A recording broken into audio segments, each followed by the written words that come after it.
လေချစ်တဲ့သူဆိုပြီးလူလေးရင်သူနာနာဆွဲမလုံးလို့ရင်ခုံတာမပြေဘူးကွယ်ကိုလူလေးလေးချွဲတတ်တာတမျိုး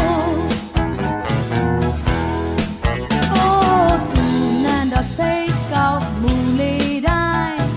လက်ကလေးကိုသူနာနာရှက်တလားတဲ့ကြည်တဲ့တို့သူမေးတယ်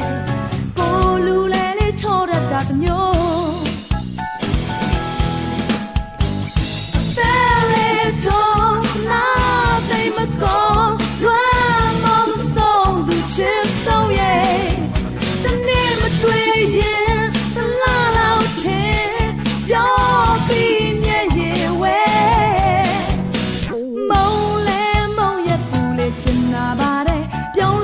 ရင်ထဲမှာပူနွေးချစ်